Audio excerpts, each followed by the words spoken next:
It should be under Board of Directors. It should be. Don't worry, you can, feel free to look over my shoulder if you'd like, Okay. Oh, there it is, okay. because I do all mine This is online. the and take notes that way. 427. Which one? Do, Which let's one? do a Google search, or not Google, do a search for policy work. And then hit enter, and you should see a folder that says policy work, that first one. That's, okay, Yep. thank you so much. It'd take me Click on that. 5 minutes. Yeah, then it keeps ringing the same screen. Oh, we're Oh, May. then you have Excuse to me. open it down there. Oh, Find my mask. Oh, Yeah, just click on it down there. This is my Okay, water, I just did all Okay. that wrong. and it'll take a second. Yeah. Oh, There you go, yeah. Okay. Welcome. It is 5:30, and this is a special meeting of the Kent School District Board, which is held in public to comply with the Open Public Meeting Act. The purpose of the special meeting is a work session to review and discuss board policy.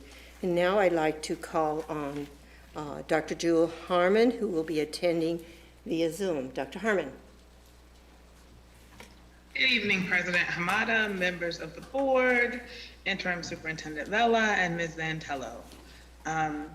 It is 5:30 on our policy work session Wednesday, and excited to jump in. And as I stated in the update, there are a continuation of a series of board policies from the 1000 series that the board wanted to see a second rendition of. So we're gonna have a second reading of those. And then we are going to, there are actually some student-centered policies that are essential, that need to be addressed as well, that have to do with some legal statutes. So they are there and they were in your May folder as well. I believe it was Director Clark that alluded to this, that even though the board has a plan for how they will attack and focus on policy, occasionally there are policies and instances that come up that must be addressed in the midst of that plan. And this evening is an example of those. So we're gonna step right in, so we're not missing and wasting any time here. Please know that I cannot see your faces in the presentation, in the policy, so please feel free to interrupt or interject as we go forward. So just a reminder about the WASDA policy classifications. Reclassifications, we've been focused, you've been focused as a board on the essential and encouraged, primarily the essential, and then dealing with the 1000 series fully. And so tonight, we're gonna go with the policy 2161, special education and related services for eligible students. It was last revised by WASDA in 2021 of December.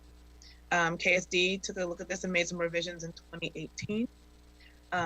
The revisions, and I'm going to stop and share the actual policy itself.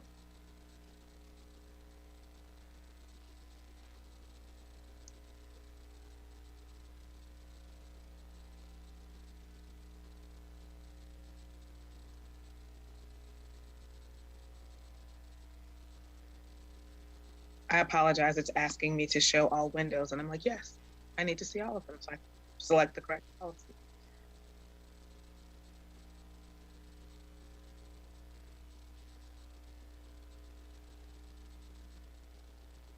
(2161).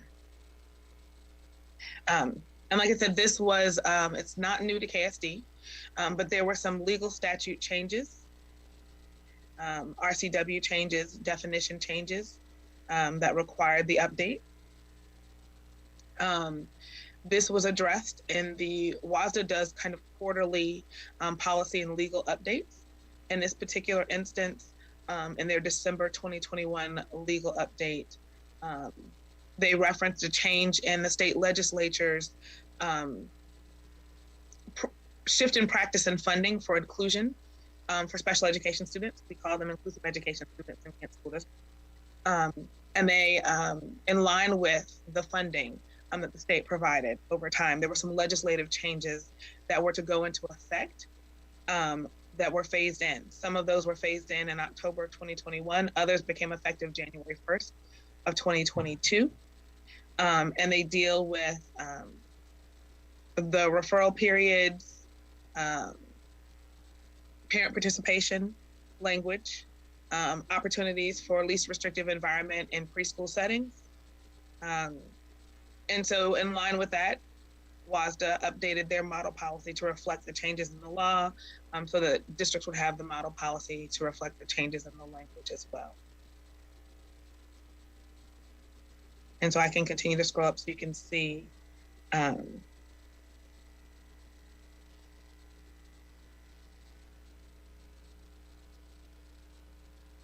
those changes.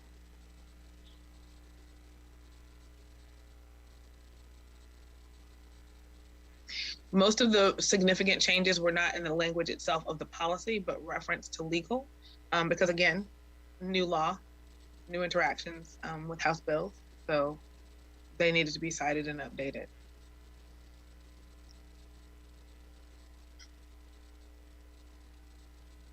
Yes, if you have questions specific to the nuance of this for inclusive education, I can't pretend to speak to that. And so,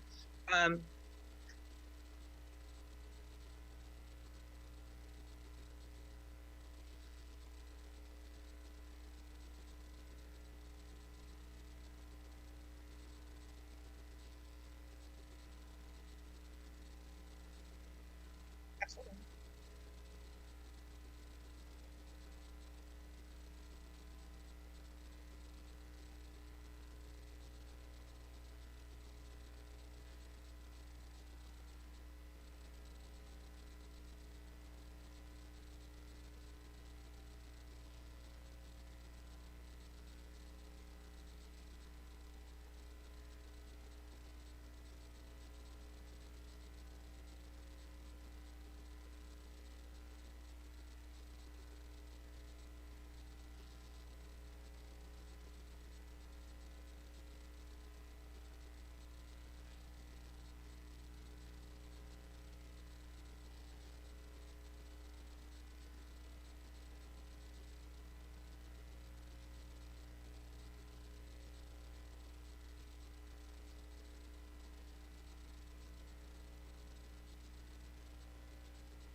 reflect in those corresponding ones. So if we're doing student first language here, making sure that other Yeah. policies that are coming up also have that student first language.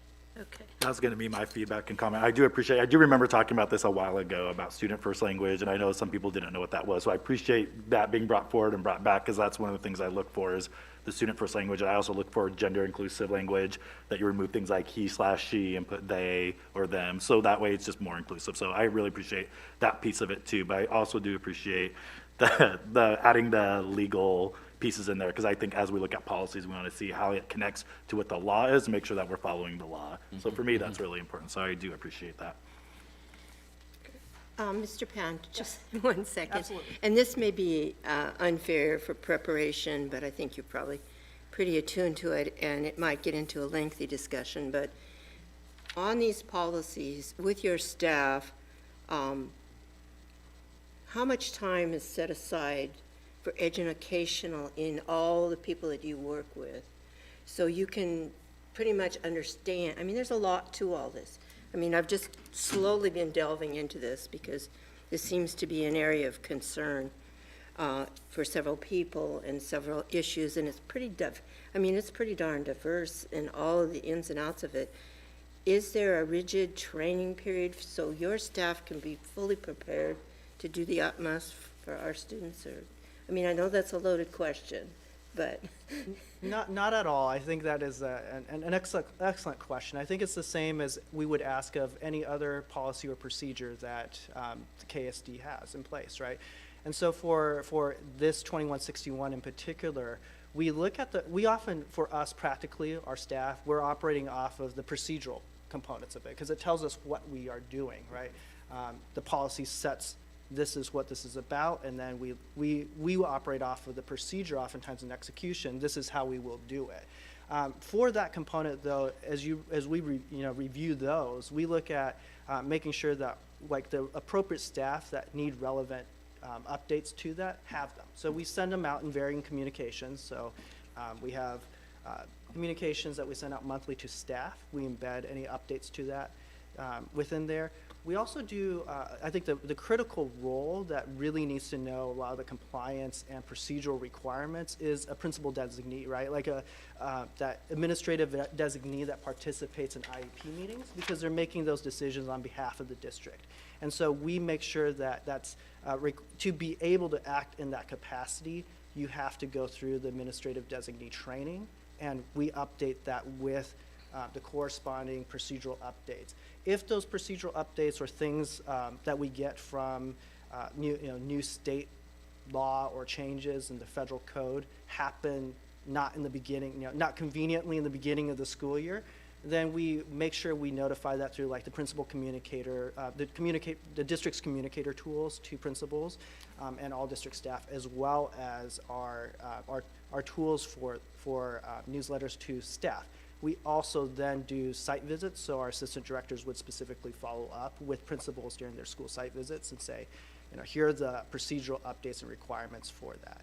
So that's kind of how we look at it, but we also have expectations, as we do, I think, for all staff, right, that we're well trained and looking at those areas that for our particular service areas, kind of that professional development piece, as well as like my professional requirements to maintain abreast of the services I provide. So if I'll use my background as a school psychologist, if I'm responsible for evaluations, I better well know, the evaluation timelines, and it is my responsibility. Yes, it's the district's responsibility, but it's my personal responsibility to be able to also execute my job appropriately, right? So. And going just one step further, and then I'll be quiet, is because I really want to look into this a lot more. I haven't had the time to do it, but I want to come and visit you and go into further. But the paras and a lot of the people that are really on hands working with these programs, do you feel that they get proper preparation time? Because we have a lot of turnover in that area too. That is a complicated question, right? And I think that because the first part is the procedure is 50 pages, plus Yeah. long, right? So I think the first piece we look at is what do people need to know to be able to adequately, perform that function, like to be able to do it to the full capacity, right? So if I'm thinking about a paraeducator or another instructional staff member, there's going to be different portions of the procedure or the policy that apply to me, right? So example of this is if I'm working with students that require, safe hold, right, or something, they have something in their plan that says, here's this behavior that might occur and we need to provide supports to de-escalate. Well, we have corresponding language around what appropriate training around de-escalation is. We would need to make sure that the staff who have that as a function of their work and employment have the proper training, have the awareness of what they need to do in terms of reporting. I know those are some concerns and things that have come up to the board and in past, right? Like, how do we know that we're doing these things and training our staff, and when does that happen, the onboarding processes and those procedural requirements. So I would say yes, and then I would also say there's always opportunity to analyze that better, right? Like, I don't know that we have as robust of a data set for tracking. Like, we track, obviously, our trainings as well as the staff who need those trainings, but we can always do better in the feedback loop of asking individuals, like, what do you feel you need? We don't presently ask that right now, right? We have some presumptions of you work in these environments and you have these, specific training needs, and therefore you need to have notice of this information. We don't do, I think, President Hamada, to your question, we don't do as much of like a response set, right? That other engagement piece of trying to really elicit what professional development needs. And that was shared with me as well. Like, we haven't done a lot of training for like general education staff on the presumption that most of these policies and procedures apply in the context of we need to make sure staff in inclusive education really know this, and administrative core. But we were shared also by some staff this year that, hey, it's really about the whole school and how are we really providing some of those opportunities to access for other staff that intersect and need to know these things. And I don't know that that's been specifically robustly put in place. Thanks for being so transparent and honest. I appreciate that very much. Thank you. Thank you. Thank you, Mr. Pan.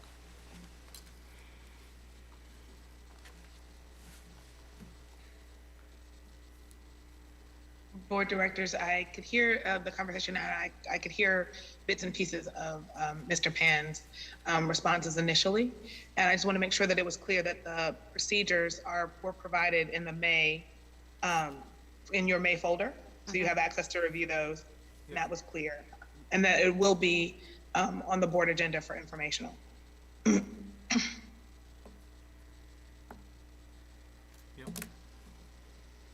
Are there other questions or suggestions around this policy?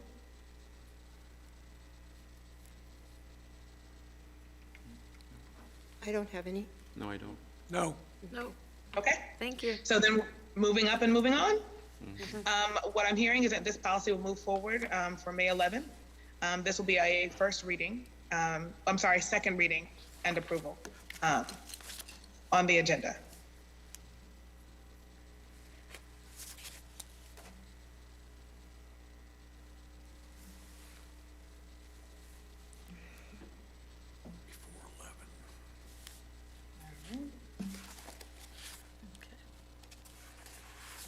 Now I'm going to share our next policy. Keeping in the vein of students, the next is about policy 3411, accommodating students with seizure disorders or epilepsy. And so I'm going to pull up 3411 onto the screen.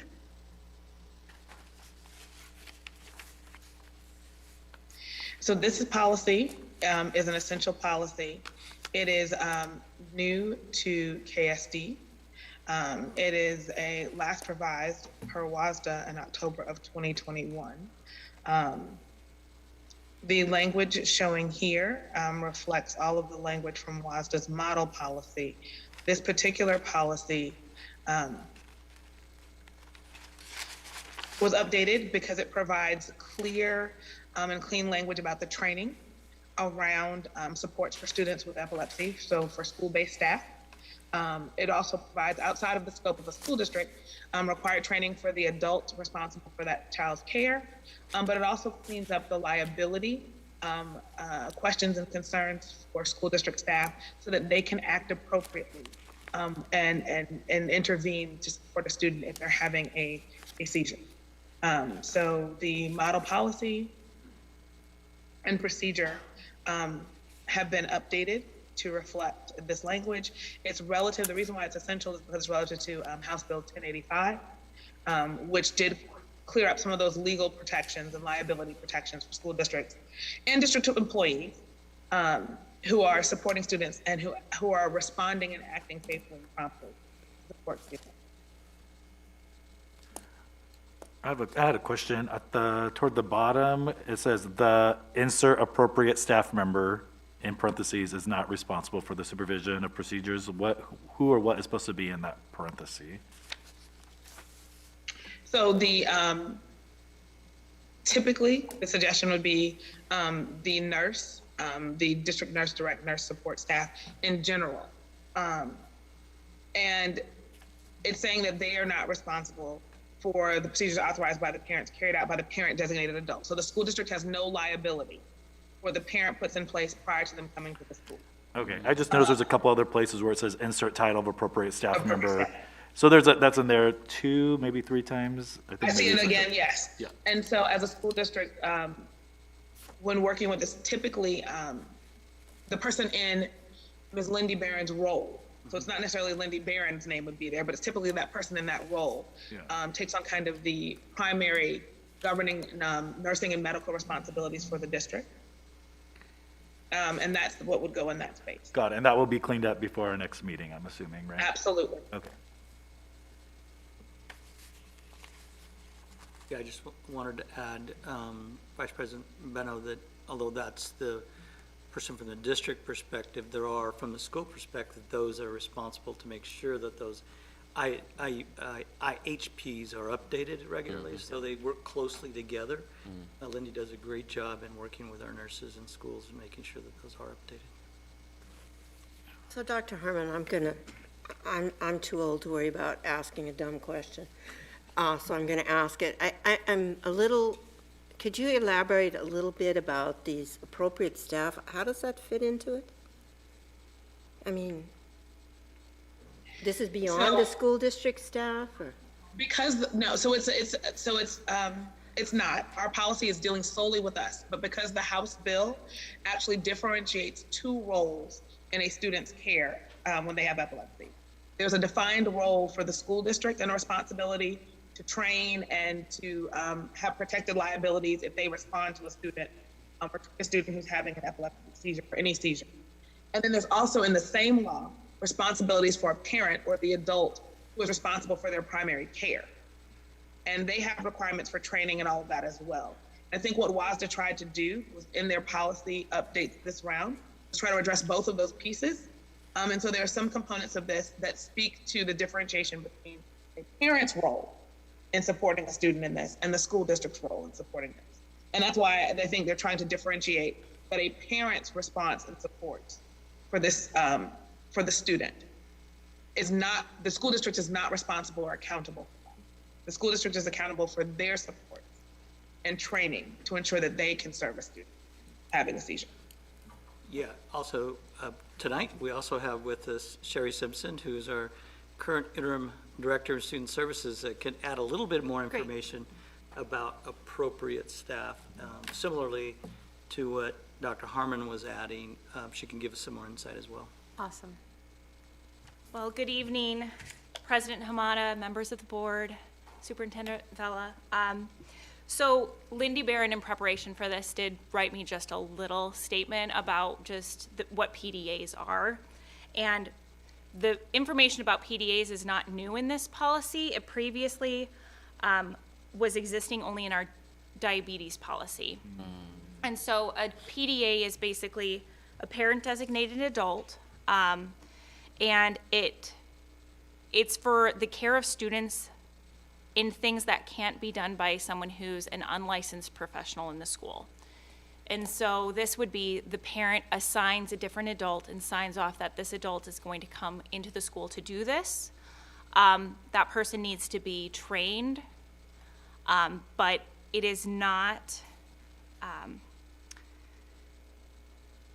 my goodness, I'm losing my words. The PDA is required to have specific training and works under the delegation of the parent. They don't work under the delegation of the school nurse. They are someone that the parent has assigned in order to do this task. So it would be, say, I have a child with seizure disorder, I would say, oh, my neighbor is, knows my child and used to babysit my child, and so if I'm, in the event you can't reach me, my neighbor could fill that role. That is exactly what it would be. Okay. Yeah. Yeah. Another, if I may, another example will be, hopefully in the future, we'll be doing more of our field trips, is around equity. Sometimes our students may not be able to attend a camp because we don't have the licensed professional that's there. That's where the PDA comes in. I know that we've had PDAs that will make the trip Okay. to so the parents are able to have options to continue to have the child participate, so. That's very helpful. Thank you. All right, thank you guys.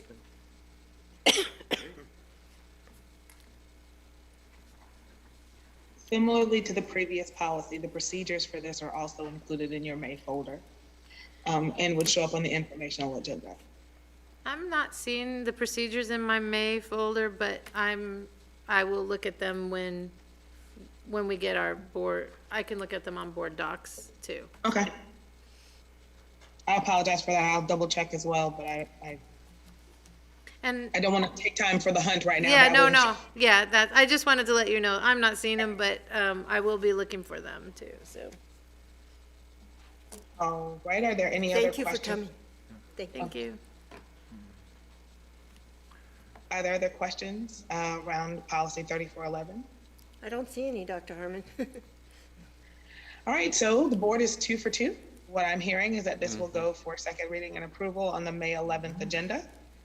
And we are going to move forward and move right along with our next policy. So we are, all right. We're going to keep in the student vein, and we're going to look at 3122. And this deals with unexcused absences, excused and unexcused absences for students. And it's similar to the others that the board has seen this evening. The policy around excused and unexcused absences for students, it's not very out of date. It was last revised by Kent School District in 2020. It was revised by WASDA in 2021. And the revisions really reflect a change in some of the definitions around what is allowable and what is considered an excused absence for a student. So for example, moving forward under the new definition, students who are out of school for an exclusionary discipline reason, that is not, but receiving services aligned with their course of study, that's not considered an absence any longer. So they are considered present as long as they're receiving services aligned with their course of study. Other pieces of excused absence, obviously, illness and health conditions obviously continue to be considered as excused absences, but they extend that to safety concerns, including threats or bullying, court and judicial proceedings as well. And then it has special status for non-absences for students who are experiencing homelessness, foster care, or migrant status. So it just kind of clarifies those pieces and really tries to focus on what is in the best interest of students and how to consider them present especially when circumstances are beyond their control. It seems like that's the goal of this in that vein. So I noticed that since we did this policy in 2020, where it says unexcused absences from remote learning, it seems like since that time frame has passed, because it says absences from remote learning must be marked as non-truancy remote learning absence until October 4, 2020. Such absences shall not be marked as excused or unexcused. Beginning October 5th, 2020, any absence from remote learning is unexcused unless it meets one of the criteria in WAC 392. So it seems like, we should just maybe remove the dates and just start with, any absence from remote learning is unexcused. That just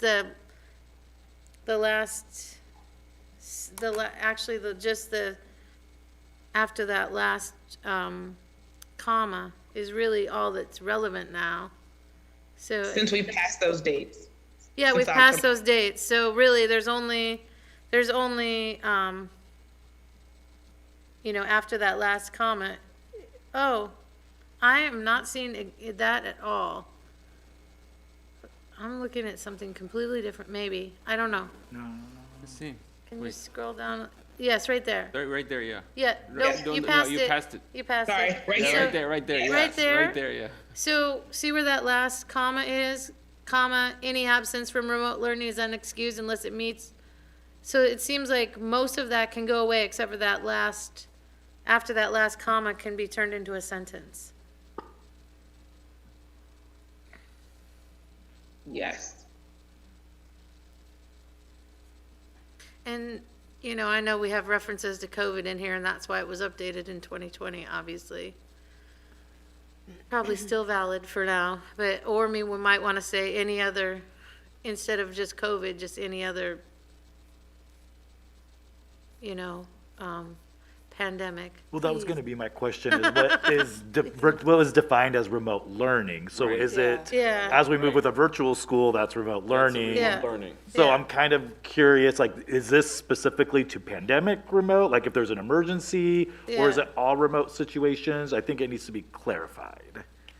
So what I can do is a deeper read of the WACs and RCWs, because some of them were, there were special rules put in place around COVID. Yeah. They gave extensions, so as long as it's not competing with a WAC that specifically outlines, or an executive order under the governors, sometimes I outlined a specific thing around COVID or pandemic, then we can generalize that language.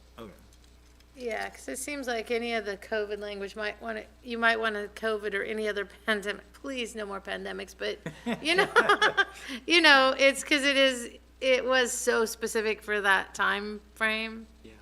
Yeah, if I may, I could have Ms. Simpson come up and just talk a little bit about how this came to be when we had to do it, and then kind of where we're moving to next in relation to just that sentence you're talking about there, so. Yeah, I appreciate the recommendations for changes to this. Currently, this is the recommendations from the state, and so when you're looking at their attendance laws, they're still referencing it the same way, and we're translating it into remote learning at this time. The only reason I had left in that language around October 4th, 2020 is because of how it was coded. As far as the absences, and I didn't want there to be any confusion as to why that 1 month, there's a different code in students' records for attendance. And Okay. I don't know if that is important or not. Oh, so but- then maybe you could just add for historical perspective or something, Yeah. just that language for historical perspective. Okay. Just so, because that makes sense, you don't want to lose some, perhaps, important knowledge if someone's looking at a transcript and going, why did this happen? No, and that coding is important. Yeah, It is. And I agree with that. Like if someone like, I don't know, 10 years from now is looking at this, they're like, what are these dates? I mean, Yeah. I think that's important to Yeah. code it Yeah. or refer to it in a way that we would understand. Yeah, I agree. I do have a question. Superintendent Valla, and obviously the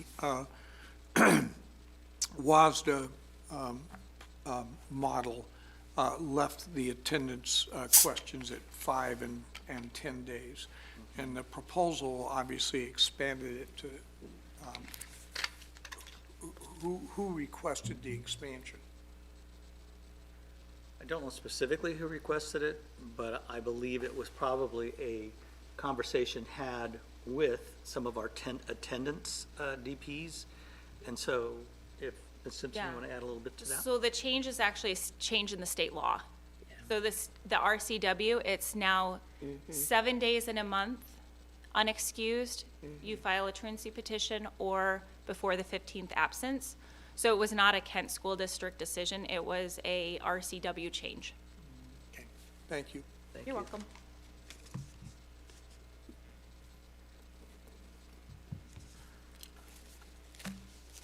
And I believe Dr. Harmon captured the yeah. changes in the language too.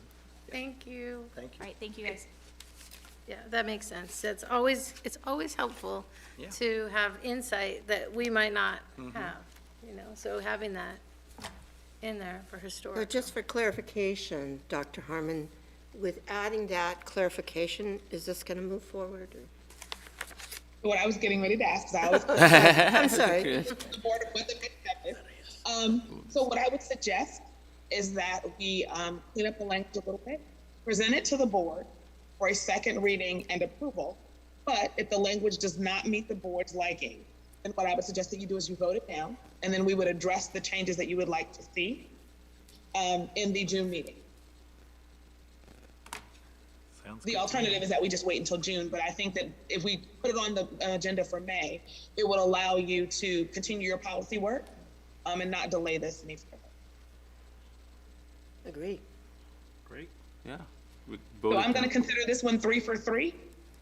And We're gonna vote this one down. Yes, absolutely. So you have the right Yeah. and responsibility Right, right. to vote your intentions at every board. Right, right. So if this does not, like I said, if the changes that we make do not meet the board's intentions, then you can vote this down on May 11th. Okay, And then we'll come back to it at that time in June. okay. And if you have any suggestions, to, Right, that's yeah, it, yeah. make them We may now. love it. Yeah. Yes. Yeah. Who knows? Right. Who knows? Who knows? We hope. I made the notes of what you want to see, and so hopefully we will get that right. It'll be there on the 11th. And so we are going to continue on. And now we're going to go back to our, nope, I'm sorry, we have one last student-based policy. It's policy 3421. I'm going to put that up on the screen for you.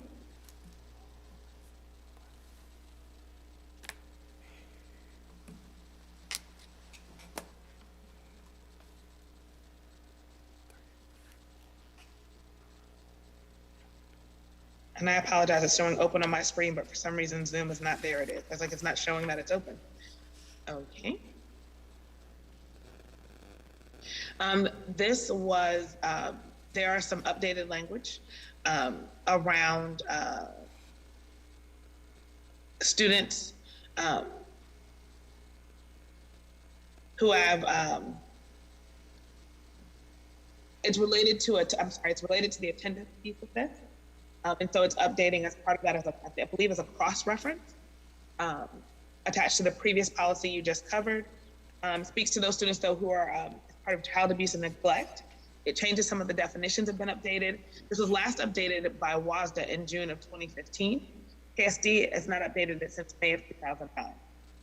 And so this is a nice opportunity to update this per the RCW. Some of the legal references and the definitions and language have changed drastically since our last update. And so that's included here as well.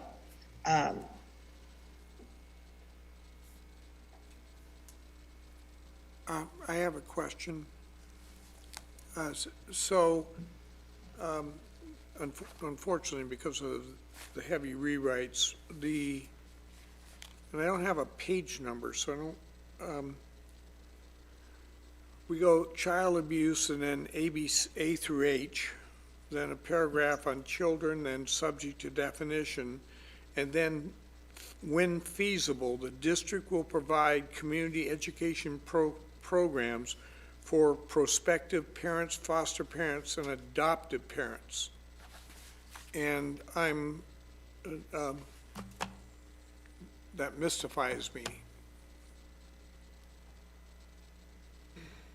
Yeah. Have we done that before? Prospective parents?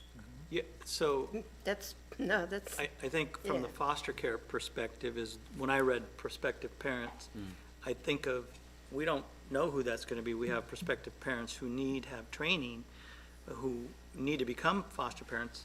But I can have Ms. Simpson come up and share kind of her thoughts around that piece, for Yeah, prospective parents.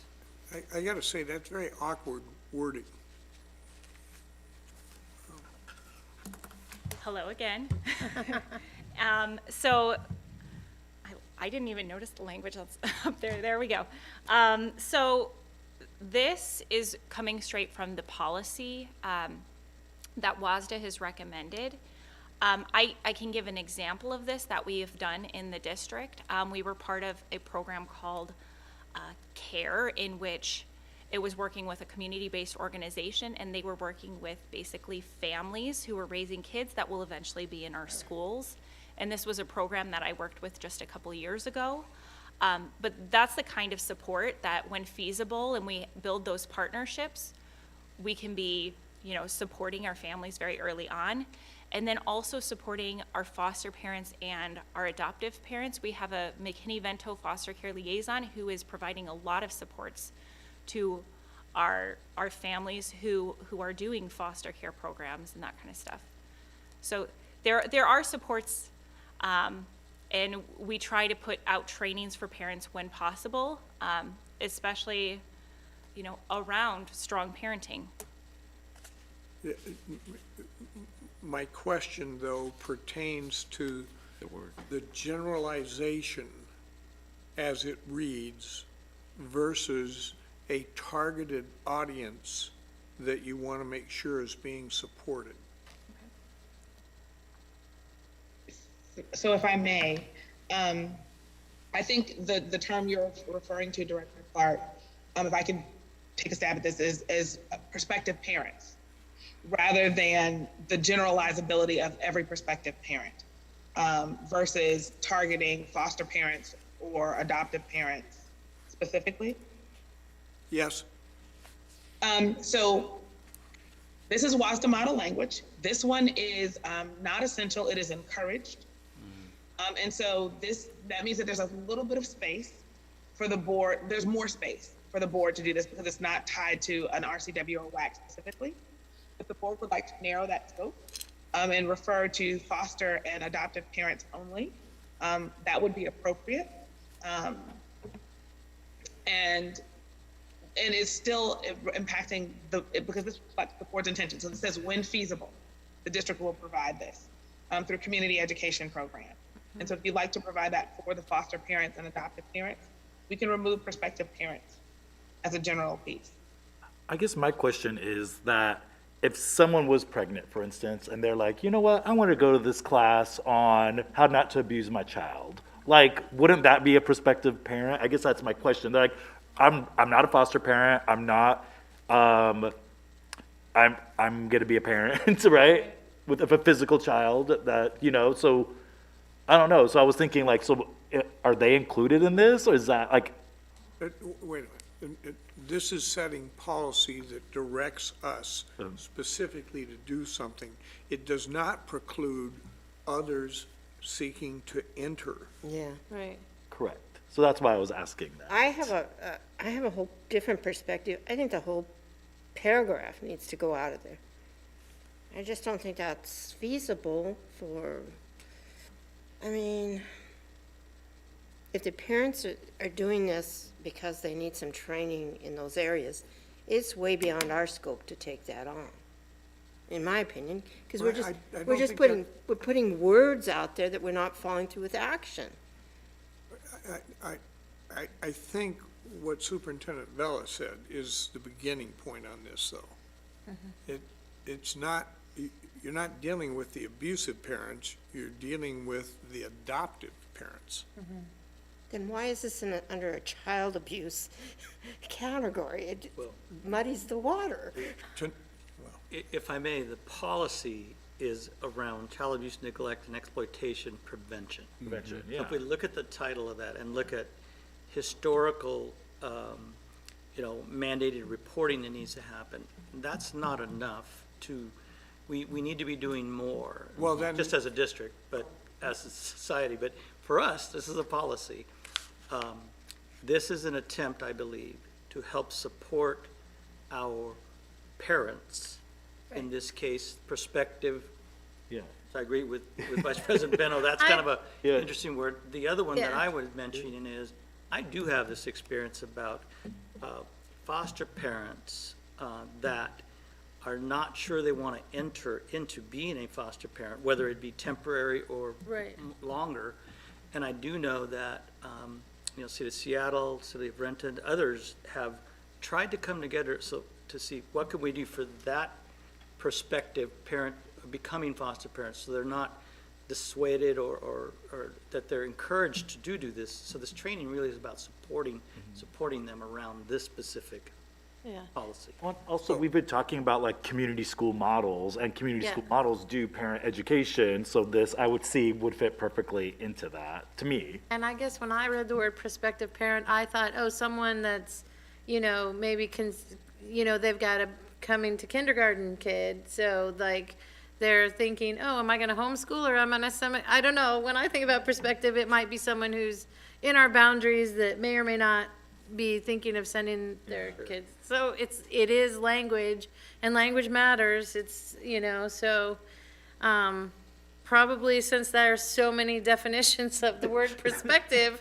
we do need to look at that, right? Because other people, everyone has a different, As Dr. Harmon mentioned, this is this is one that the board can look at and say, maybe this might be language that we omit or revise, however you. I would recommend, the obvious struggle is the introduction to the paragraph, Yeah. so. Yeah, and I mean, honestly, the for prospective parents, foster parents, and adoptive parents, that's the language that was added. That's what I'm seeing. Because if you take that out, it says, when feasible, the district will provide community education programs on parenting skills and on the problems of child abuse and methods to avoid child abuse situations. So if you just take out all that language, then it's more general, and it's in the modifier, when feasible means that so maybe just removing any, those specific words, if that works. I don't know. And I still have a whole problem with the whole paragraph, because I think if you're gonna do that job right with foster parents and stuff, it's way beyond the school district's capability to take that on, and to say that now we're gonna add that to multiple responsibilities. I mean, are we really gonna do this? Are we really gonna do this? Do we have the dollars to do this? Have we done it before? We have done parenting classes, yes. We've offered a lot of parenting classes on various things, such as basic behavior management for children. We've done de-escalation for children, anxiety, understanding LGBTQIA youth. Like, we've done a gamut of parent presentations. So at present, we have some kind of a fiscal note to go with this to match the policy. There's a line item in our budget to do that. A lot of the things that we have done as far as presentations have actually been free through organizations that provide these trainings. Okay, so you're linking up with partners to do this Partners, then? Yeah, we utilize a lot of community partners to do these types of presentations. So let me ask this. If we remove that whole paragraph, would that mean that nobody would focus on maybe when feasible doing that? Or is that, what do you anticipate? Like, if we remove that paragraph, is it gonna change anything that is being done currently? If we remove that, no, we will still be educating parents on parenting skills. The problem I see, and this is in general, is we have this whole book of policies, which is huge. And I'm continually, if something comes to me with a parent that has an issue, I just call them and talk to them, because I want to understand from their perspective what's going on. I don't promise them anything, I just talk to them. And lots of times I see all these things that they think that the school district should be doing and providing, and it says, well, in this it says this sentence, and in this it says this sentence, but yet we're not they think that we're not doing this. And so I think keep things simple, and if you're gonna do it and have it clear. I think having all these words in here, words matter to me too, but action of those words matters more. Sorry, but that's just my opinion. I'll get off my soapbox soon. Well, I mean, when visible is what protects us from promising anything, and we can always say. Right, it's- but why promise the moon and deliver nothing, Wally? I mean, that's just me. Yeah, it's that overpromise, Why underdeliver. don't we ask her thoughts on this? I am not going to stop doing parent trainings and working with community-based organizations because I know that that's what's best for kids. And so I don't see that that's something that would stop or start depending on these words in this policy. I like seeing it because it shows that we can refer to it. So if it's not written, we can't ever refer to it. Like that's the thing about policy is like, if you leave it out, then we don't know what we're doing. So for me, like, I'm okay with having lots of policies as long as we're reviewing them like we're doing now, and we're making sure that we're doing what we need to do based on these policies. So for me, I think it's fine. Even the prospective parents part, like, I think maybe it's fine. I mean, I feel comfortable with Director Behringer said, just remove that, prospective parents and just say parents, parenting skills. On parenting, yeah, that just all what we see on That green. encompasses. Yeah, I mean, that's more general than the specifics, but again, if you were gonna be, I mean, again, with language, it does imply that that there might be support in our district if you aren't currently a parent, but you were thinking of adopting and things like that, but it says when feasible, which then, it's just, but yeah, so, I don't mind it, honestly, either way. But I do think I would like to keep it in just because it shows that when feasible, we'll take action, It's an action step. So my question is, prospective foster parents? Oh, instead of, I see that. Yeah. Yeah. Yeah. So just make it for prospective foster parents and adoptive Adoptive parents. Yeah. We don't want any of our other parents to We don't want get those training. people in there. And No, we it's- can't have those We don't people in want, there. I mean, you know what I mean? It Yeah. sounds weird, like, Yeah. but none of you other parents. Yeah. That But doesn't- these yeah, specific that's- I groups. don't- Will you look at the title of the thing? I would say either make it, I mean, again, yes, I do, that does make it more exclusive. I would say either make it completely general by removing all of the green in that sentence, or just keep it the way it is, to make it equally general but oddly specific. Yes. How's that, Dr. Harmon? Did that translate across the country? It did. And so you know me. That when I hit a wall, I go to two places. Yeah. What is the philosophy around what we're doing? Yep. Yeah. And I always lean on my definition of compromise. Equal Yeah. dissatisfaction among all parties. Yeah. So, and in this instance, what I think I'm hearing is what the board would like to lean on is the striking of the green language for prospective parents, foster parents, and adoptive parents. Leaving it open to individuals who have childhood raising obligations. If they so choose, choose and have interest in Yeah. participating, and we can find a community partner and funding to Yeah. provide these supports, we will do it. Yes. Yeah.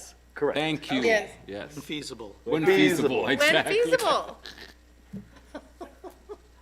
All right, so I'm gonna just strike this through. And then, so the next version you see will have this, and I will say that I did, while you all were having this robust discussion, I did take another read of the WASDA model policy quarterly edition for this particular policy. And the emphasis was not really around what parents participated or even the parent training. It was actually around ensuring that staff understood their obligations. Yeah. Being mandatory reporters Right. Yep. if And- they believe that a child is experiencing child abuse, and that is covered here explicitly. Yep. And that's my next thing, because, we take these annual trainings and stuff, and it's like, if you're a mandatory reporter, and if you see this, you report it. But this policy doesn't have any indication of where, how, why, where you report it. And I understand that's in the procedure, but sometimes I think people open the policy, so my concern is we have these policies, but we don't make it, so we don't support staff in knowing, if they read through this whole policy and it's like, you're a mandatory reporter, it doesn't even say, go to the procedure to see who you report it to. It just says you're a mandatory reporter.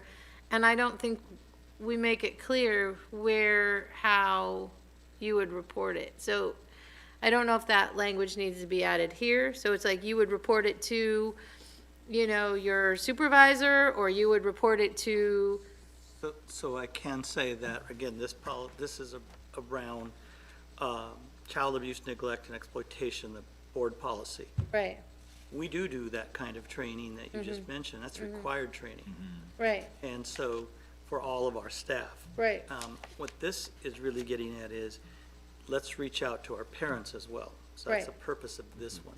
The procedure, you're right, that is clear. And I know for our training for staff, that is clearly lined out on how and who and those kinds of things. This one's really getting to, when feasible again, that parents' perspective, or we're going to strike that, but that we would do that when it's feasible. We're not going to stop, as Ms. Simpson mentioned. right. I do know that our parents, there are different types of parenting classes and trainings that are done that parents are asking for. Right. We do work on those. Again, this one's specific to what Dr. Harmon mentioned. I guess what I'm looking at is the second to last paragraph that says, all staff are responsible for reporting all suspected cases of child abuse. Right there. And then it says, and then it goes on, and then it says, however, failing to report the incident may result in criminal liability regardless of whether the authorities determine the incident is provable in a subsequent legal proceeding. So basically, we're saying in this policy, in that paragraph, that they have to report it, but we're not giving them any guidance on, like, refer to the policy to see who you report it to, or, you know, go to your supervisor. It's like that little extra piece. I know I'm supposed to report it, but I don't know where. If you're a new teacher or something, or, so we're telling them they could be criminally liable, but we're not giving any indication of who they should report it to. But, I mean, isn't it that the last paragraph says that, you know, staff need not verify that child has been abused, neglected, exploited, any condition, when the information may reasonably, you know, and then continues, should be reported. Legal authorities have the responsibility for investigating it. So which legal authority, I mean, that's the thing, is who do you report it to? Like, who do I report it to if I'm a board director and I see a kid being abused in the parking lot when I'm walking in a building? So specifically in the procedure, and this should be in your May folders as well. Hold on a second, I can stop sharing and I can actually share it with you. Let me try that right now. I can share it. Yes.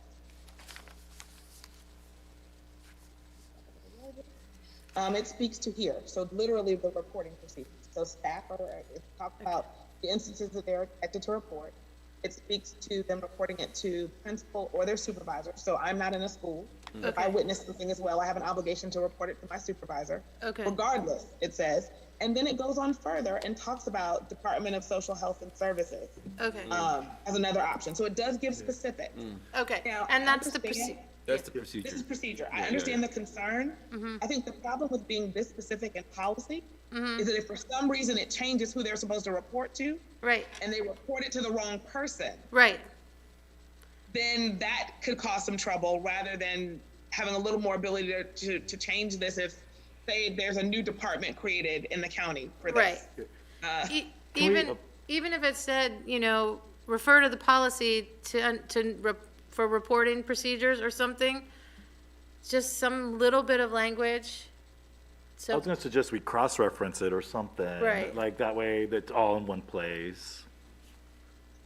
I mean, you mean the procedure Yeah, cross-reference the procedure into this policy, see this policy or whatever the Right. number is that they can link it. and or go see back the to it. procedure for policy or something like that? Yeah, that could be helpful. Yeah, see the procedure for Yeah, detail. just at the bottom there. Yeah. I agree. Yeah. Simple. Keep it simple. Dr. Harmon, did you catch that? I am trying to write, I'm sorry, I am still sharing the procedure, so you can't see me actually typing your changes into the policy. I apologize. Let me just reshare my screen so that you can see what I was actually trying to capture what you were saying, I think in an appropriate line or making an attempt. So if you see here is the end of the first paragraph talking about all of the responsibilities for reporting. Yes. And I'm just adding a sentence that staff should reference procedure 3421 for guidelines and timelines. Right. Perfect. Nice. Yep. I can type and spell. There. Nice. So it's very clear what their next step is if they feel like they've witnessed something. Or, Yeah. Yep. Perfect. so based on those, oh, sorry. It's just so it's double clear what they can do. So based on those two changes, so the addition of that sentence at the bottom and the removal of the language around what parent group needs to be identified. I have one more change. Okay. Back to, again, I always look for gender inclusivity, whether it matters or not. The paragraph above the prospective parent says, subject to the definition above, staff should not focus on a person's mental state to determine if she or he has committed child abuse. I don't think we need to genderify it. We can just say, determine if they have committed. I don't think we need he or she. We can just say they. That's my 2 cents. Yep, Yep. Agreed. agreed. And it's shortened. I just, We don't have to do it later. we'll have to do it later. I think we should always look for stuff like that. Right. Like Yes. student first language, Absolutely. gender inclusive language, et cetera. Yep, So hopefully you can see that reflected on the screen. I made it live. Yep. Yeah. And so with those changes, you all are making such progress, and I'm losing count. I believe we are now 5 for 5. 4. 4. 4 for 4? Yeah. Okay. Yeah. Too rosy. We are making progress. We are. And so this will go on May 11th. And so this will be your second reading and approval for this particular policy. And so now we are going to move on. And I think this concludes our student-focused pieces, and we're going to return to the 1000 series and go back to those items that were on the agenda that we said that you wanted to come back to and have a little more discussion around. What about policy 2420 grades and 3231 student records and 3520 student fees and fines? So I was going to close with an update. Oh, okay, On great. those. Good, okay. So yeah, I mean, we can talk about them now, that's fine. No, that's fine. So That's fine. we were talking about students, so that's perfectly okay. Yeah. We're not really in a place to move forward because I think the piece that the board was waiting on was a little bit more of a fleshing out of the fines fee structure or how Okay. that might come to be. Yep. Okay. And what we've gotten is consensus and agreement from our principals who we're always on board with it. But Right. the intention is not to punish students or hold their futures hostage. Right. Around something that they may not have even been a part of, or may not remember because it happened earlier in their academic career. And so as we continue to work on that, just know that their operating procedures right now are student-focused and student-centered.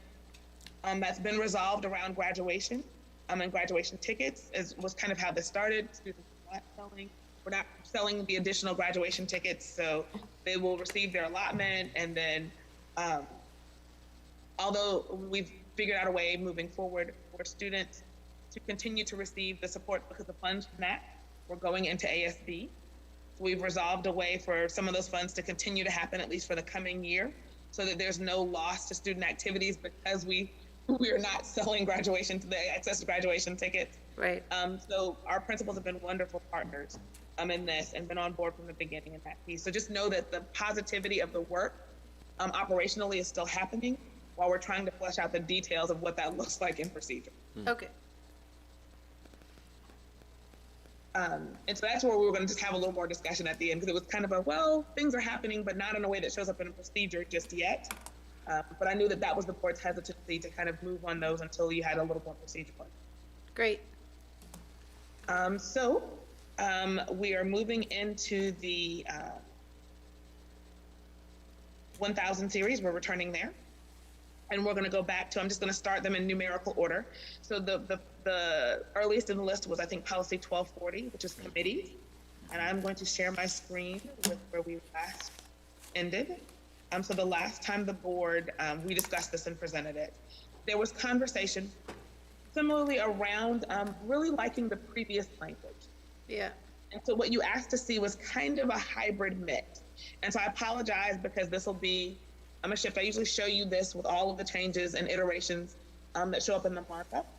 But what I'm going to share for just a minute is the no markup version, meaning after all is said and done, this is how it would read moving forward.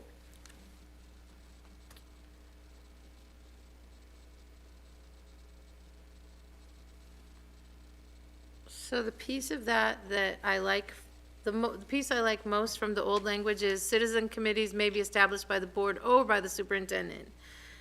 Because that covers pretty much any committee created by anyone who has citizens on it. So, This language here. yeah, it's committee Yes. yeah, citizen committees, that language, yes.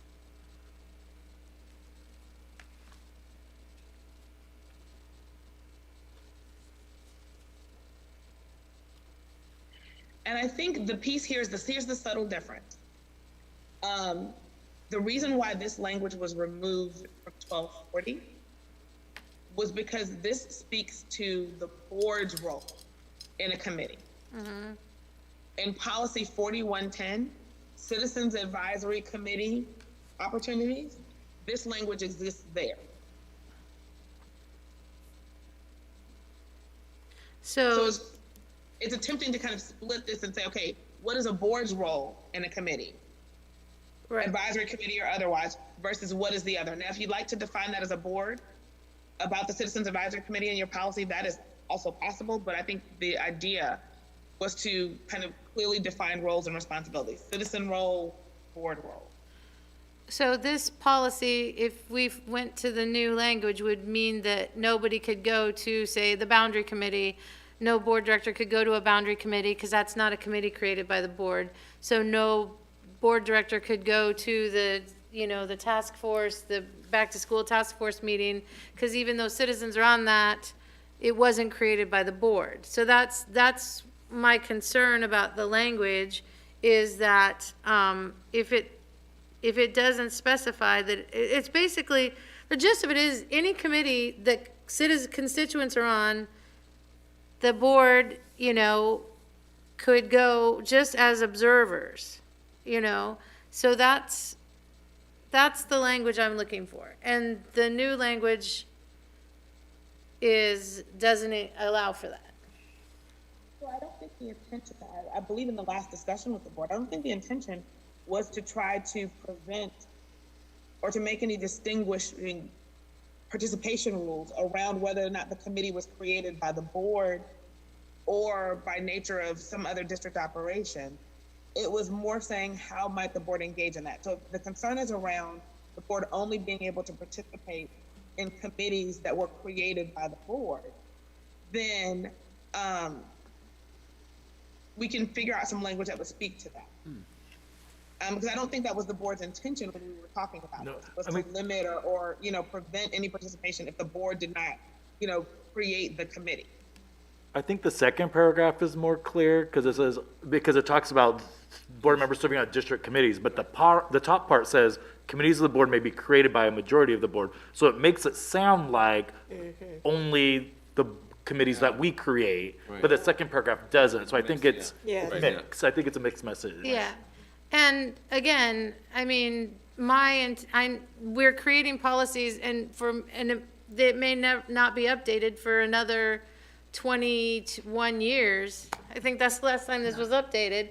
So if it's not updated in another 21 years, I think for clarity, for when we're all long gone, because the gist of it is any committee that has citizens on it as a board director, because citizens want to talk to us about it, having the opportunity to attend as an observing member, because, is the idea. So I didn't delete it for real because brain track changes, but I removed it so you can see what the language would look like if we just took away the first sentence. And we can come up with something else that expresses the board's intention around the idea of committee. But does at least this language, like board wants so far? I would say I would change the word board to district, appointed committee with containing, because I don't think it's appropriate for the board also to go to meetings that are committees of just staff. So I think it needs to be specified that it's, so perhaps no more than 2 board members will serve on any board, district, committee, District. committee containing, citizens, on any district citizen committees or something like that. I don't know. You're talking about attendance at board. Yeah, I'm not yeah. talking about attendance at, like, a meeting of all the principals. I don't think that's Yeah. appropriate for Right, the right, board. right. No I'm need for talking that. about, Like strategic planning, yeah, boundary. yes, right, right. yes. So it's in any committee that's created in the district that has citizens on it. Community or stakeholders. Yeah, community stakeholders. But, I mean,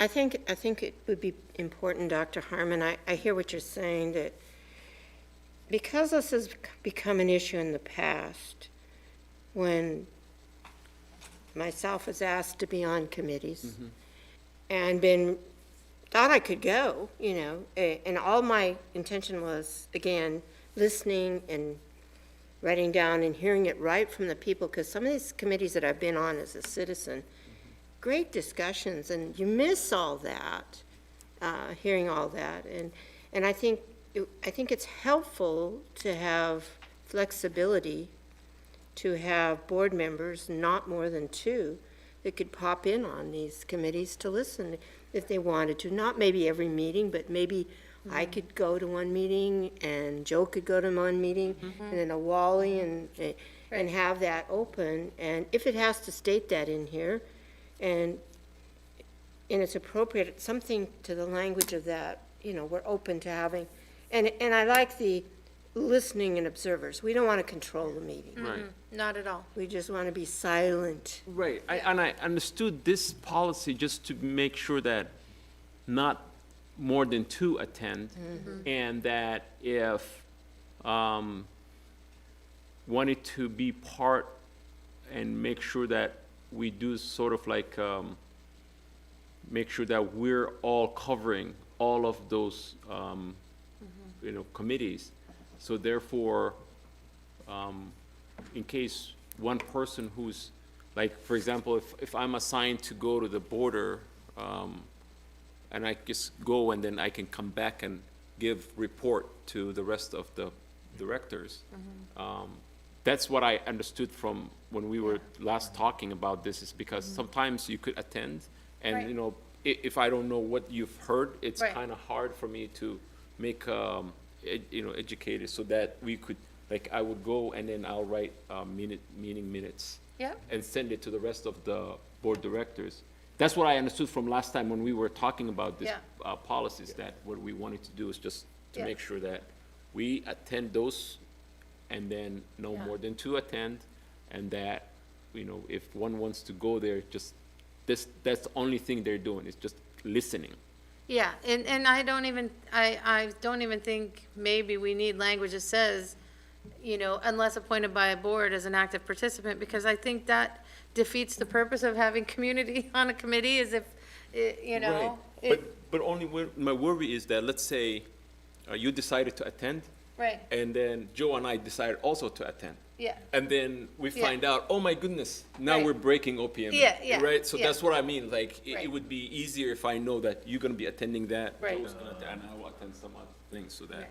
that's what I wanted to just, Yeah. I thought that was why we were Yeah. doing assigned, committees. Well, I'm glad we're doing this, because I feel like without this policy, like, we have not been asked to be on committees to hear from the community. So it feels weird to me, because I feel like we should be Right. participating in these meetings, and this policy is kind of, not having this policy is preventing us, which I think is absurd. So I'm glad we're looking at this. So whatever will get us to committees, to listen to community input, I'm very excited. Yeah. And specifically, and I don't want to live in the past, and this wasn't under this interim superintendent, but I was refused I was told I could not attend. And I said, all I want to be there is to listen and learn. Same. That happened to me too. Let's do this. Let's make those corrections from the past So- to move forward. So it looks like too, there will need to be, some discussion, and approval, just, kind of on the procedural matter, because it might be, Director Farah and, President Hamada are assigned to a committee, and one of them can't go, and they might say, Michelle, I know you're interested in that committee, do you want to Please go there go in and my serve- place, yes. That kind of thing. Absolutely.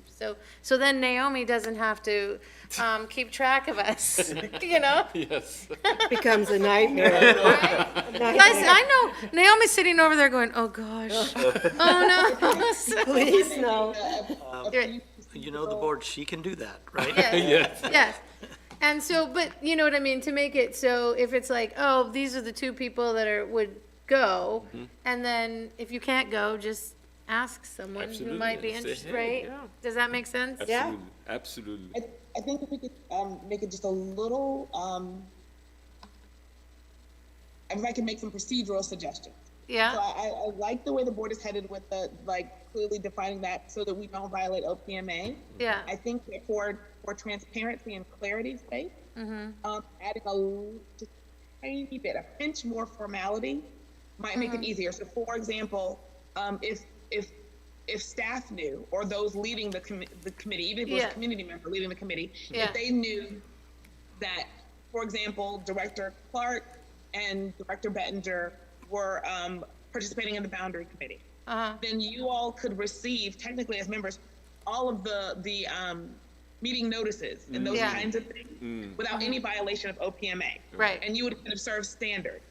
But when you kind of have that conversation on the fly a little bit, it makes Right. it difficult to operationalize Right. who gets what communications without Right. that violation. So just considering that piece of it might be helpful. And that also puts staff in a position to kind of, not that every committee that's going to happen for the year up front, but being able to say that we know that these committees are coming. For example, we're going to do strategic planning. So it is highly likely that there will be a very large strategic planning committee. right. Knowing that, it's, I like having the conversation about which board members would like to participate in that. Yeah, Those kind of up front when it's in its inception and creation, rather Right. than after the fact. and to that end, I would say, I would just say, because then the next sentence is the board president will appoint board members or serve on such committees. I think it's just a discussion with the whole board, so, Yeah. it just, so, the purpose and terms of which will be voted on by a majority of the board or something. So to your example, we should probably have, discussion on who would be on the boundary committee, because that exists, and then when the strategic planning committee comes up, that type of thing. But just more generic language, the board will discuss, who will serve. Yeah, and just as a comment, last night and the meeting before, I attended the Kansas City Council because there was something on there that I wanted to have my say on. But doing that, you see all the council members are assigned to different committees. Right. And that's part of their report and Yeah. helps Yeah. see an overall picture, and you feel like you're more of a part of it instead Yeah. of just coming in here. So, yeah, I think a little redesign here is Yeah. necessary. So a friendly suggestion on Yeah. language. Dr. Harmon, I think you put the word serve. Yeah. Attend, maybe Attend. attend. Yes, I think Thank you. attend, No, I just- observe, either attend or observe, attend and Yes. observe. To make it very, again, if this doesn't get updated in 20 years. No, yeah. it's- We know that, yes. Anyone who would be on the Yeah. board it's to attend and observe. There you go. Thank you. So anywhere on here, rather than serve, just attend and observe, or whatever. Listen and observe. It says listeners know. and observers right there. Yeah, At the yeah. capacity. Unless we're serving treats or coffee. Yes.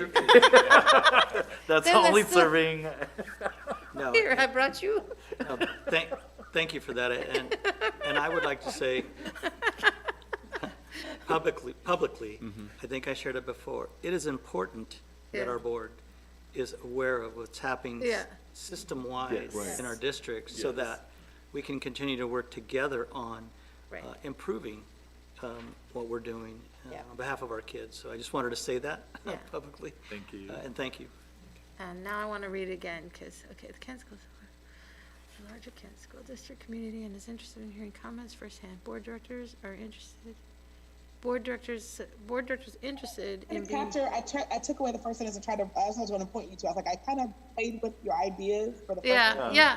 I need some feedback. I was trying to capture like your interest and desire. So right where you're highlighted right now, I think you just need to remove the word "are." Because it's like, so I'm reading out loud. The Kent School District Board of Directors values input from the larger Kent School District community and is interested in hearing comments firsthand. Board directors interested in being observer participants in these committee meetings will, then you might even, then will be assigned, will be assigned or something like, some language like that. No more than 2 board director members will participate in any district committee. The board will discuss who will attend such committees, the purpose and terms of which will be determined by a majority vote of the board. Assignments to committees will be made under a discussion and approval agenda item during a regular board meeting. Unless appointed by the board as an active, I would remove that line about unless appointed by the board as an active participant. I would just say, leave it at the bottom. The second paragraph. Yeah, I would just have it start with, board members serving on district committees will serve in an at-large capacity as listeners and observers only. Because again, it's like, No more than 2 board members. yeah, I'm gonna ask you to do one more read for me, and I'm not gonna mess with anything. Please read this version. okay. The Kent, do you want me to read it out loud? Sure, choose however you like. The Kent School District Board of Directors values input from the larger Kent School District community and is interested in hearing comments firsthand. Board directors interested in being observer participants in these committee meetings will be determined by a majority vote of the board. The board will discuss who will attend such committees, the purpose and terms of which will be We'll be here. yeah, and it's like, and we already kind of decided the terms because we're going to be just, so you might even remove that. The board will discuss who will attend such committees under a discussion and approval agenda item. I'm just guessing. During a regular board meeting, no more than 2 board members will participate in any district committee. Board as an active participant, board members, I would remove, okay. I'm gonna wait a second. Because we might be able to put this on the next meeting too. Sorry, okay, so you were doing it live, I was trying to, okay. Board members. Okay. Board members serving on district committees will serve in an at-large capacity as listeners and observers only, and then report back to other board members during the director's board reports section of the regular meeting agenda. Quick question. What, while we're observing and what do you call that? Listening. What do if we're asked a question? I'm just here as an observer.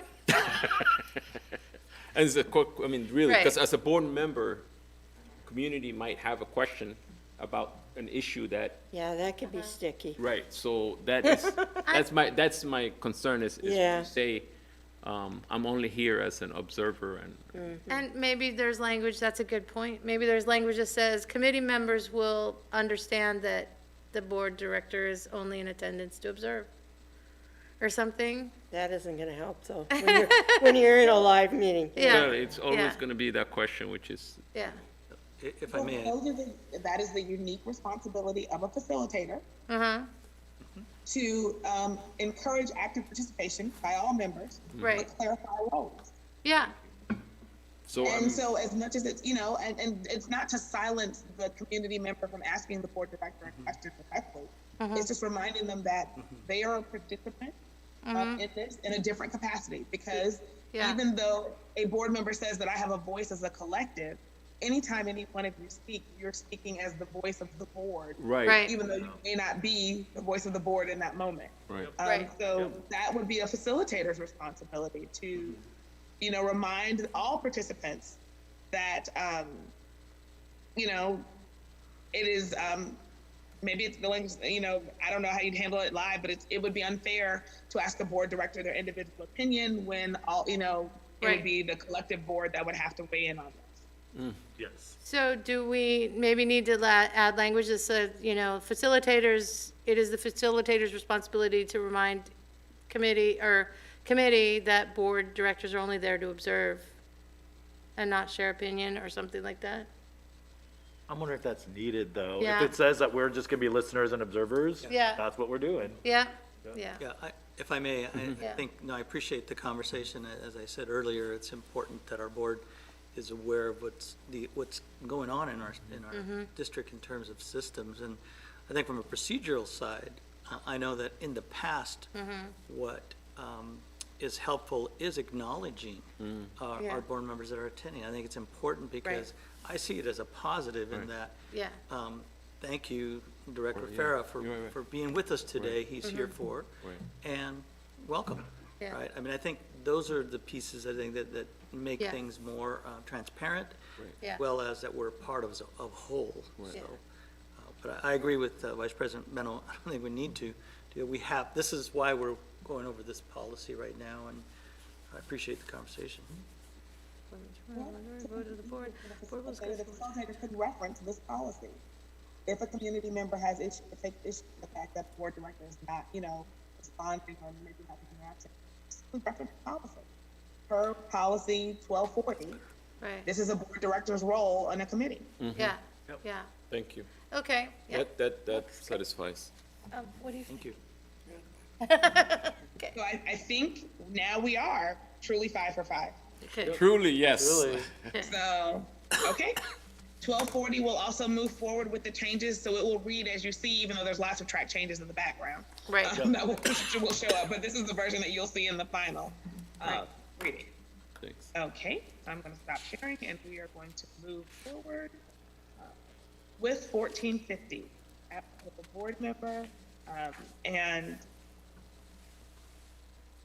you all as board had made quite a bit of progress here. And then there was one procedural idea that can make a real difference in how this is operationalized in terms of just keeping it clean and easy for the board to move forward. And the suggestion was just doing kind of a standing agenda item on the board agenda at regular meetings to talk about attendance. And then do kind of a roll call kind of piece. Would allow it to happen as a procedural piece without any complexity or anything like that. It might be easier for Ms. Zantello to operate that way, to just keep track of it. It's right at the beginning of the board agenda. Full disclosure, Ms. Santello and I had a conversation, because she said, there's other districts do this, because the consent agenda, she was talking about, and I'm always work smarter, not harder, and she was talking about how, and I'll let you talk, because you had all the good ideas, about, the procedural of having to save it for a consent agenda, but procedurally, might be an easier way. Yes, thank you. Good evening, everyone. President Hamada, Interim Superintendent Vela, and members of the board. During that conversation, I had shared that an observation that the Auburn School District does a roll call, an official roll call, so we would incorporate it into our agenda as an item right at the top. We would incorporate it into our protocol. And in general, I always do keep track of X board member is absent or arrived to the meeting at 6:40, whatever the anomaly is. So that's already taking place. But the roll call would be the official method to track. And I felt that would be best because it would be a one-to-one tracking. So you know that the reflection of who and who was not at the meeting or who arrived late is going to be at the top of those same minutes for that meeting, rather than someone being absent and having to carry it forward to the consent agenda for a following meeting. So to me, that just keeps things cleaner. It allows for the opportunity to reference, to have ease of reference, and takes away an approval of an absence. Right, so that, yeah. Well, my question is, all right, so I got called away on a family emergency. I've called Leslie, she knows, so when my name is called, she would substitute for me, blah, blah.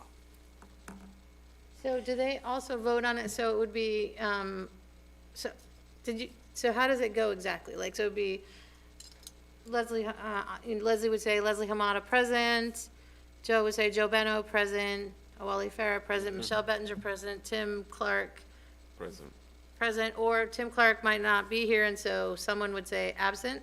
So the person, the chair of the meeting for, at that time, would say, Director Clark is absent from this meeting, provided advance notice, or however it is determined that the wording needs to be. Then we could then go, I need a motion to approve the absence, because that's part of this policies we have to approve.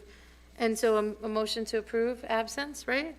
I think that the idea of removing, having to seek approval for the absence, it would just be the fact that it was recorded.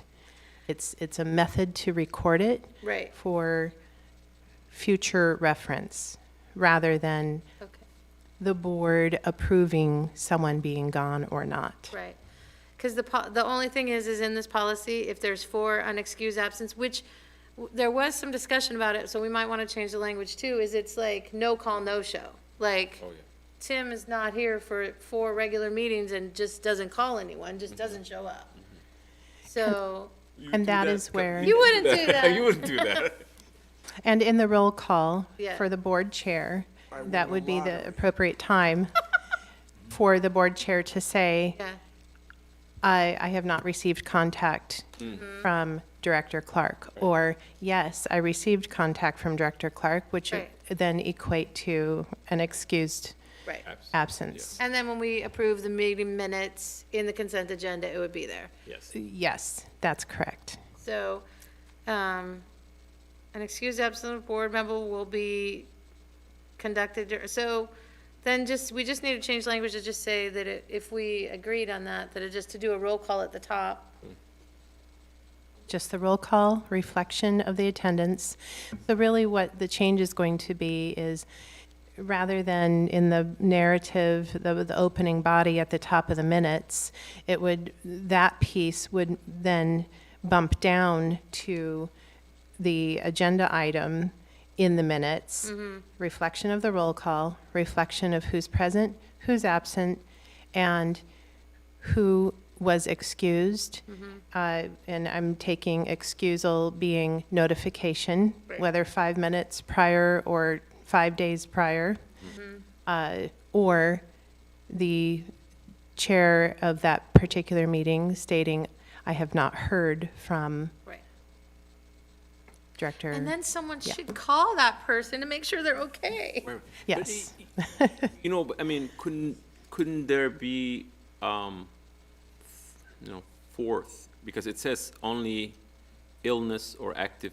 Yeah. Yeah, So maybe, family emergency Mm-hmm. or, yeah. something to that effect. Yeah, that's, Maybe that that's And- pretty And- restrictive. There is those authorized by resolution of the board, I think. Again, this isn't meant to be punitive. Right. So it's just an interesting policy, right? It's intended to just make sure we have a quorum. Right. Correct. So one thought that I may submit would be that if the unfortunate circumstance were to take place where someone had a flat tire and their cell phone battery was dead and they couldn't notify, and so what was initially recorded on the, recording, the video recording, and the initial taking of the minutes in the roll call could then be corrected and reflected as a notation. Yeah. Would that be done a consent agenda on the next meeting, or would that just be done some other way? I might suggest that it would all be done and noted within the roll call piece. Right. Because again, the idea was to move away from the consent agenda, other than the approval of the minutes in their entirety. Right. And this is not about what you're suggesting, Ms. Santella, but serving on several city committees and commissions, it has been a problem in a lot of those committees where we do need, I mean, everybody up here, I think, is very dedicated to what they're doing, but that may not always happen. And I've seen it happen on several committees, and our work couldn't even be completed because they didn't realize the seriousness Right. of attending to get the work done. So it's not punitive, but you need to have a measure. If somebody's not checking in and they're an elected official, something in the future with other board directors might have to occur, so. So when we talk about unexcused absences, that is in its essence a no call, no show, even with even if a flat tire and a cell phone not working, I think that person, even if they called the next, I think they would call. So I would see it, it's almost like literally no call, no show. 4 no call, no show absences. Consecutive, Right. right? 4 consecutive. Yes. That means that person is not showing up for, And I think consecutive meetings. it's regular board meetings, not special meetings or work sessions or things like that. That was another thing too. And this actually has happened pretty close to it in recent years, I'm just gonna say that, Yeah, it has, so. yeah. so, I mean, no call, no show for 4 consecutive Regular meetings. regular board meetings. It's happened. That would be significant. That's significant. That is significant, and I would consider like a no call, no show is if, say, Ms. Zantello or President Hamada called the next day and it's like, hey, you missed the board meeting. Where were you? Are you okay? And it was like, oh, yeah, right? So let me ask another question, just so I understand it. Here it says, on a regular board meeting, okay, if the absences were for reasons other than illness, Yeah, so if the person has already called and let someone know that they're either in the hospital, Yeah. they will not be, or they're in active duty, Yeah. that they will be out of the country, or they're Yeah. doing something, that, does it have to be mentioned? That's the question I have. yeah, I think if it's like, oh, I'm gonna go have surgery and I'm gonna probably be out for, However 8 long. weeks, Right. then that kind of would be shared probably. If I was a responsible person, I would say, I'm gonna miss like 4 board meetings Right. because I'm having this surgery and it's, intensive recovery. Or I'm going to serve active duty. If I can, you're much better off leaving this to discretion of the chair Yeah, so that you don't give more detail That's- than you yeah, want. absolutely. I'm Yeah. off taking care of my parents, that's just announced, my house is free. Right. yeah. And it's just like, I think, yes, and just there's HIPAA laws and things like that too. You would just say, Director Bettinger is absent, has an excused absence this meeting. You shouldn't go into any detail about that because Right. for that exact reason. Because there's also privacy laws and things like that too. If you can say you're out for a medical reason, but you don't have to share why. And so, yeah, there's all those things too. And a lot of that, you don't want to advertise to the entire community. Like, oh, look I here, agree. someone has a colonoscopy appointment. Guess what? That's not good. Shared the business. wrong calendar. Oh. But I mean, that's what I'm saying is that, does it have to be mentioned in the policy is what I'm trying to Yeah, understand. I think what, it doesn't necessarily have to be mentioned. I think when I read this policy, I think those are the main reasons you would be gone for 4 regular meetings, because 4 regular meetings spans 8 weeks. 8 weeks, Weeks, So I think, again, I wouldn't, share that with the public, but I would just say, you know, excused absence, right? Because there's FMLA too, that you might be out or unable to attend, things like that.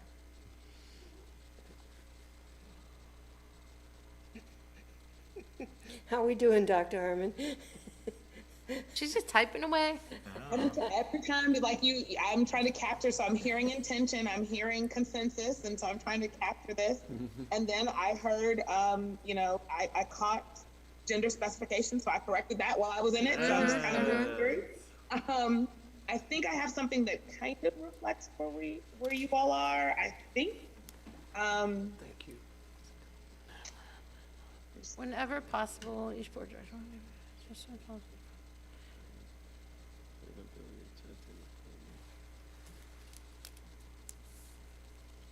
I think just try the first paragraph. I think I gotten that far, and then I was kind of moving into kind of the extended piece. So I heard you all say, well, yes, 4 consecutive meetings, essentially 8 weeks. Yeah. And I think the line, directors are expected to provide a general explanation for their absence, I don't necessarily, because then that implies that the public would need to know that general, to your point, right? And that's what I wasn't sure, right? Like, Yeah. you are kind of at the space Yeah. of like, okay, Yeah. what kind of,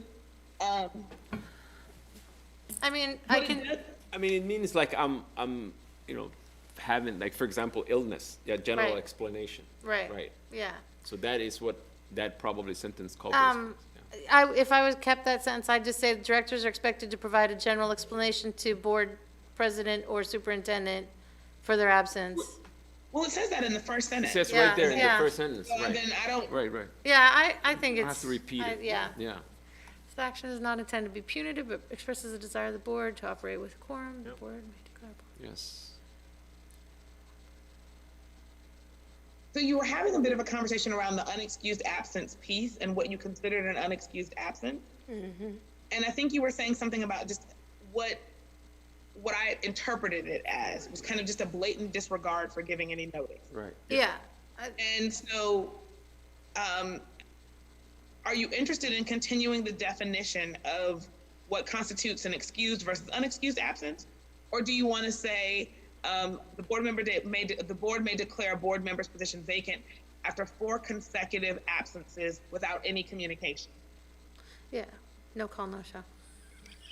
Yeah. Okay, right. That's why, or is the intention really to get into the specificities of what counts? I Yeah. heard something about the, Yeah, no, is that, I mean, the only time I could imagine that someone, I mean, if I got hit by a bus and I was gonna be out for 12 weeks, I feel like my husband would call y'all and say, hey, Michelle got hit by a bus, right? So, this guy's knocking on wood. I know, right? I feel like that would happen, but maybe you would need to, I don't know. I feel like that would happen. So yeah, without any contact, i.e. no call, no, I mean, that's what they call, that's, most people who work in jobs know that that's like a no call, no show. Yeah. That's the thing.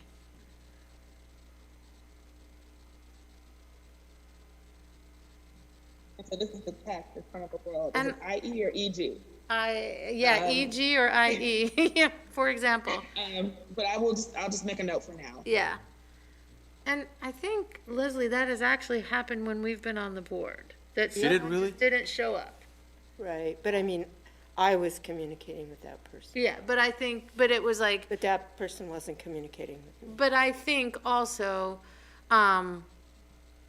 you know, you want to be a good citizen too. You want to make sure that that person wasn't a no call, no show because they got in a bus accident. There were some extenuating circumstances yeah. which I was taking under Yeah. consideration, but that became an issue to other board members. Yeah. So it became public. So I believe the piece and the specificity around the military has to do with an RCW that is It specific does. about. Yeah. Yeah. Right, Yeah. Gotta leave that There's in not a there. whole lot there that can, I mean, it doesn't mean that extended absences can't be granted for other reasons. True. It's just, Yeah. I don't think we can remove the language around the military piece. Absolutely. No. Yeah, Yeah. And you didn't, you just kept it there. Right. Yeah, so. Yeah. I like the way it is. Yeah, and so Ms. Santello, since you will be having to deal with this, does that work better? Yeah? I mean, that's what Clerk Newber said to us when they did the audit. They said we should always, you know, when we're considering these policies, how they impact people who have to deal, you know, procedurally deal with them. Yes. So what I'm hearing is that this version, as it would read, there's lots of, like I said, track changes in the background. This is the version that you would see as a final version that would go forth on May 11th. As a, at this point, it would be third reading. These would be third reading and approval. Right. But that's okay. And so I think the board's in agreement that this version works for all members, at least at this point in time. Dr. And is Harmon, ready to move forward. Yes. forgive me for interrupting you, but on the second paragraph, toward the end, I'm not crazy about without any contact, no call, no show. I wonder if the board, my colleagues would agree to without respectful communication. It just sounds a little more professional. Yeah, that's fine. So, yeah. But we all know it means they just didn't come. They just decided not to come.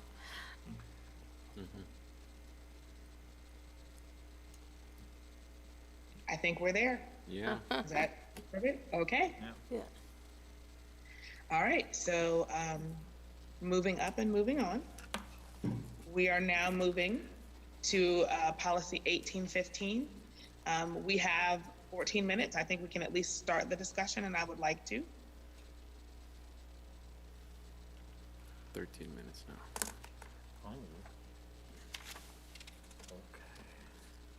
And this speaks to ethical conduct for school directors. And this one is kind of a merge and recode with a previous version. So we have, KSD had version policy 1002. WASDA's numbering is 1815. They discussed very similar things about the expectations of conduct for the board. And the board was just interested in kind of merging these two pieces. Because there was plain language in Kent's version, I think that the board preferred, but then wanted to keep some of the intention of WASDA's version as well. And so for those reasons, I think what I'm going to try to do is show you what it would look like without any of the track changes. So like, what would it look like if it were to post on BoardDocs? So you can see what that looks like.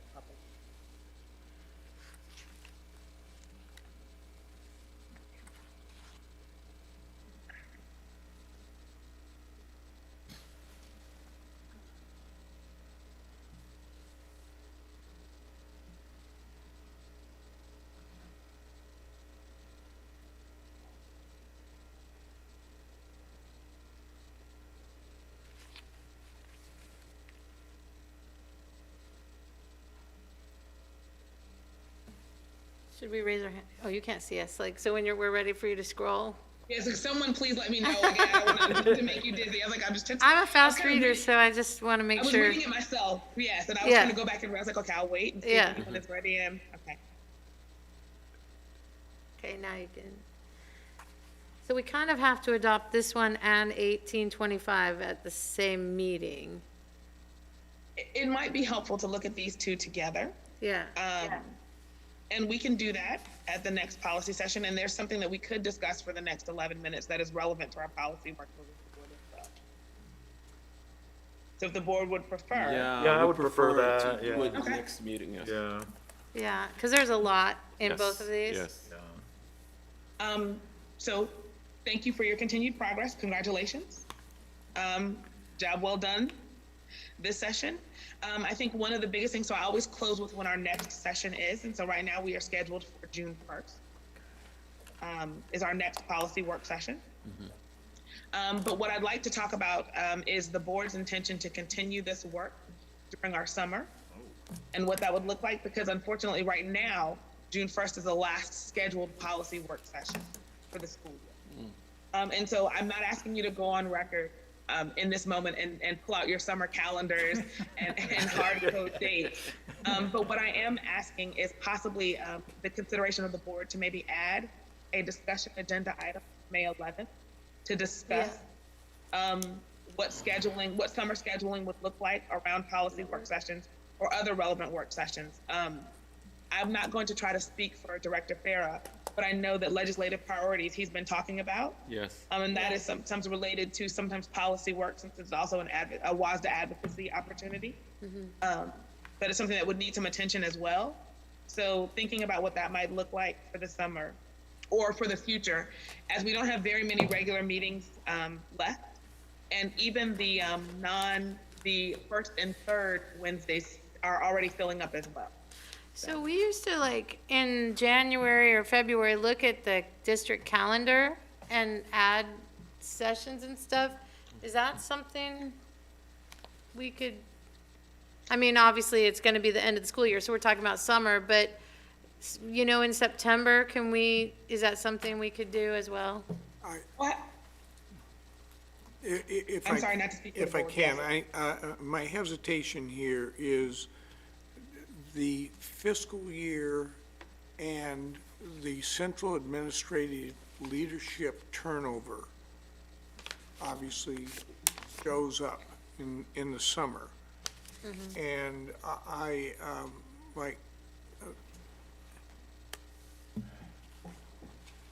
there are just enough major changes hanging out there Right. that I'm reluctant to start stacking meetings.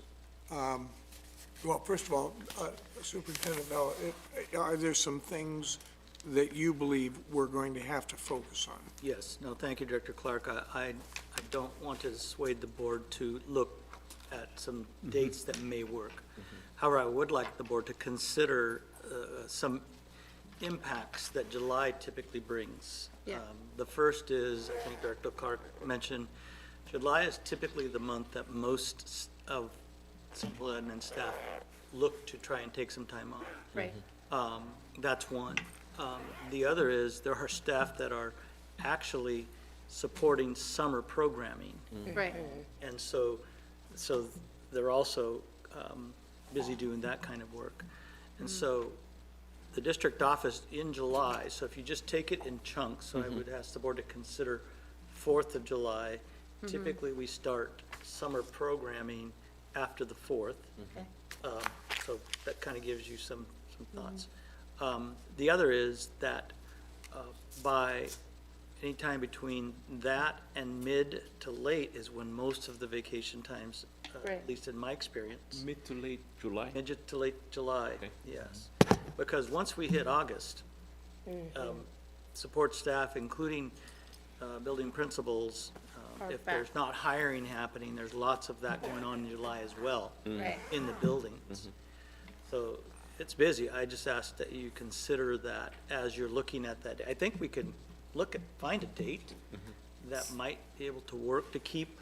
And we have graduation too, and all that to stuff that's mention, coming yeah. up, which also involves a lot of work to make sure that students are, Yeah, and as you saw tonight, it's helpful. One of the things that Dr. Harmon has done, along with Ms. Intello, is really, we try to make sure we have that staff. right, Isn't it helpful to have that? Oh, yeah. So that they're There. here to, and that's what I want to make sure that if we do select a date, that we're able to have that set. I agree. So I Yeah. just ask the board to consider. And you know, just to add more, what I really need from us is to have that priority set for our legislative priority, so that we know, before the General Assembly, what are the things that, as a district, we care about. So therefore, you know, we can, you know, identify those things. It may not even take a lot of, well, that's happened in the past, is, it was sent to us on a list, and then it also went through staff to say things like, Dr. Harmon would say what was important, and it came to us as a list, so we could just kind of just submit a list back. okay, So it was submitted through the superintendent's office as a list, and then, that's how we, okay. yeah, that's how it was done in the past, and, because sometimes it is hard to get those meetings in, and then we would sometimes have a follow-up meeting if possible, just, I mean, I'm just, Yeah. I mean, it's like maybe one of the work sessions that is coming up, maybe we can have, I don't know, half an hour to 45 minutes time for, because I also want to pick your brains. Director Yeah. Farah, I think we're kind of going to plan that. We've already got that in the works. Yeah. Ms. Santella, do you want to? Yeah. So that's what I'm just saying. If that We've means, already got something in place. right, and also the thing I want to make sure is that we're not waiting until the last minute, Right. right? Yeah. Okay. Centella? Yes, so in response to, or to add to that discussion, for the evening of the June 1st work session, I have been thinking that doing an advance in the schedule and beginning the evening at 5 o'clock, and utilizing the 5 to 5:30 timeframe for that beginning and preliminary discussion, to just allow you the time, Director Farah, to talk about what it is that you've done up to that point, and what your views and goals are moving forward, and just be able to provide that overview during that half hour, and maybe just a few moments for Q&A with the board. But that, I'd like to carve out 30 minutes from 5 to 5:30 on the 1st. Nice. So if that's okay, I'll go ahead and adjust the calendar. Cool. Thank you. Thank you, Ms. Centella. And I think, it's going to be a longer session this year, and getting ahead of that. Right. And getting out there long before that even starts. Right. Is more effective, And because, it's going to be it's not going to be a short session. That's And it's what going to be the session that they're going to make the budget. Yep. So we want to put our 2 cents in there and ask for what do we want? Because, as you guys know, every district has different makeup, student body makeup, and we want to make sure that our student body makeup reflects on what we ask the legislators to And provide. I'd like to see we increase that testimony down in Olympia. And you don't want to do it on January 1st. I'm worried that Start we're, preparing. Right, You want to absolutely. have your guns in a row. I'm worried that we're not on topic right now, so, and this, we're supposed to stick to the, just because it's a special meeting, so. But I'm interested in all of it. I'm not interested. Dr. Harmon, any final thoughts, Parker? Our next meeting is scheduled for June 1st. Thank you. And if the board chooses, they can have a more robust conversation about their summer scheduling and intentions for additional meetings Great. on the May 11th agenda. Thank you. Thank you, Dr. Harmon. Really appreciate all the work. And it looks like it is 7:28, and we are adjourned. Thank you for watching. Thank you. Thank you.